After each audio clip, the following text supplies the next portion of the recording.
Hiya everyone. So we're in the polytunnel. It's not looking good in here.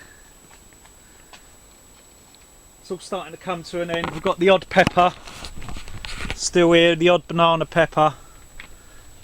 Got a nice one down here still, which is just finishing off ripening. They're miniature peppers. We've got some chilies, but yeah, it's all coming to an end. We've planted some other veg down here. We've got some monge too. I don't know whether it's going to do well in here, but it's quite warm in the polytunnel. Yeah, but it's all come to an end. We've got the odd couple of tomatoes here. But that's it really, all come to an end, which is sad really, because I love the springtime and I love the summer and I love growing things, and during the winter it all slows down and you can't be doing that. Anyway, enough of me rabbiting on about that. I've got to try and do this video in one take, which is a bit hard for me. I struggle with my words sometimes and get a bit mixed up, but here we go, we'll give it a go. So this video is about sort of how I arrived here and how I sort of become self-sufficient and why I wanted to do it and that sort of thing. So yeah, I used to work in the factory. I started there when I was 16, as soon as I left school. And I worked for Ford's, the Ford Motor Company, for 23 years. I don't know how I stuck it out for so long, but during the last 10 years of being there, it was getting real bad. I was just thinking, what the hell am I doing here? I don't like the place, and I used to moan about it, but like I tried to do something about it, and I thought, how can I escape this? Well, we go to work to pay for the bills and earn money to like buy food and things like that to survive. So what started going on in my head was, well, what happens if I made my own electric? So I don't have to pay the bills, like the electric bill, and what happens if I grew my own food? Like I won't have to go to work. I was thinking. I honestly thought that I could live 100% off the land back then, but I've realised that you have still got to work from home. You've still got to have an income of a little bit, but we look after children, and that brings in a bit of a small income. They come and stay on our small holding to have a bit of fun, enjoy themselves until it's time for them to move on to other places.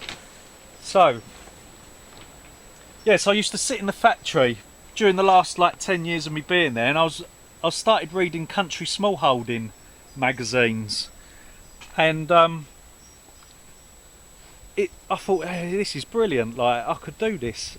I could. I'm not shy of work, and I could live off the land and have this wonderful life.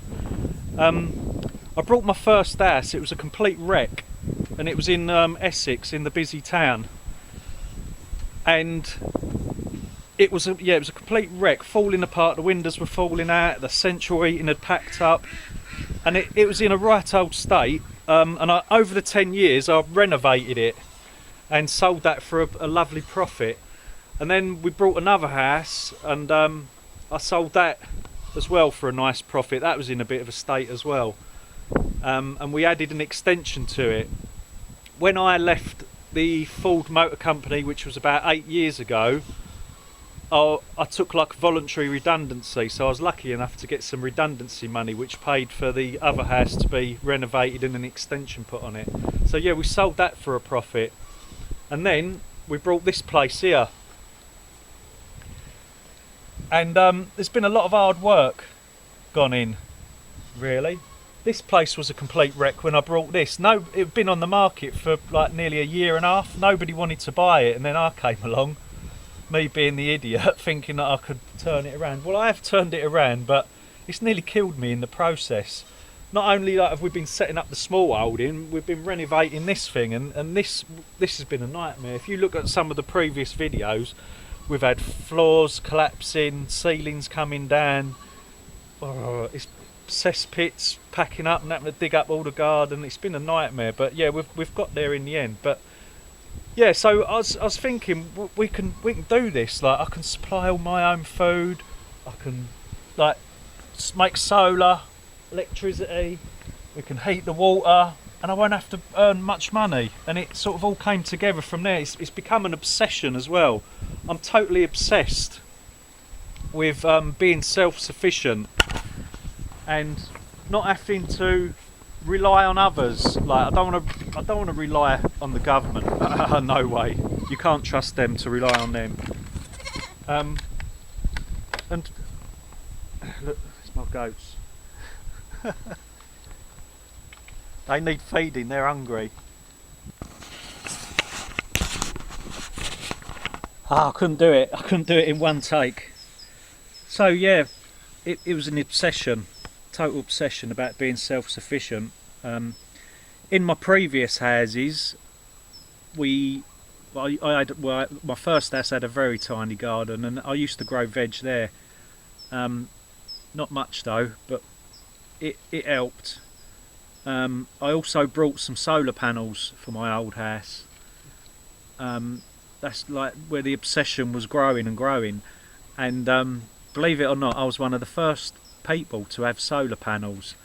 And I phoned up the electric company and I said, look, I've got these solar panels, I've got this equipment, I want to connect to the grid, and I want to feed electric back into the grid. This was British Gas, right? They didn't even have a clue what I was talking about. They was like, well, we've never heard of that. We don't do that. You're gonna have to phone this other department. And I phoned the other department. They hadn't had a clue. No one had a clue about it. That was over 10 years ago. So I sort of I thought, sod it, I'll connect up anyway. Whether it was a legal connection or not, I don't know. But all I know is my meter used to spin backwards. I used to have an old wheel meter. Used to spin backwards as I was putting electric into the grid. It never got to the stage where they owed me money. It just helped cut down my bills during the day, and then come the evening we'd wind the meter backwards, like drawing the electric back from it. But I've probably dropped myself right in the now, haven't I? I'm going to have to bleep these words out as well, otherwise I won't be able to monetise. But yeah, so it started off even in my old houses, I was being a little bit self-sufficient. Yeah, I only had 500 watts of solar panels, but yeah, I just thought, right, we've got to increase it, we've got to do better. And like moving here, I've got all the freedom, I've got all the space to sort of do all that and become even more self-sufficient. So it's been a long journey. It's been a tough journey as well, real hard work. I'm only 46, believe it or not. Look, I'm totally grey, but I'm only 46. And I feel like I'm like 56. The journey of renovating them previous houses to make the money to buy this, and all the hard work that's put in, I'm totally worn out. I suppose once I've got this place completely finished and this small holding set up, I can have a bit more of a rest, and hopefully I'll start feeling younger again. But I wouldn't want to change that. I just absolutely love this lifestyle, and I wouldn't want to change that for nothing. It's like the best thing ever, being out here, and I don't care about the hard graft. I'm free.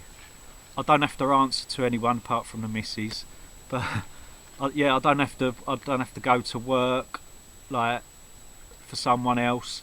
I don't get told what to do, when to do it, what time to get up in the morning. If I fancy a lay-in, I'll have a bloody lay-in. But yeah, if I'm going to be lazy all day long, then this lifestyle won't work. I do get up eventually, and I do get all the jobs done and all the things that we need doing.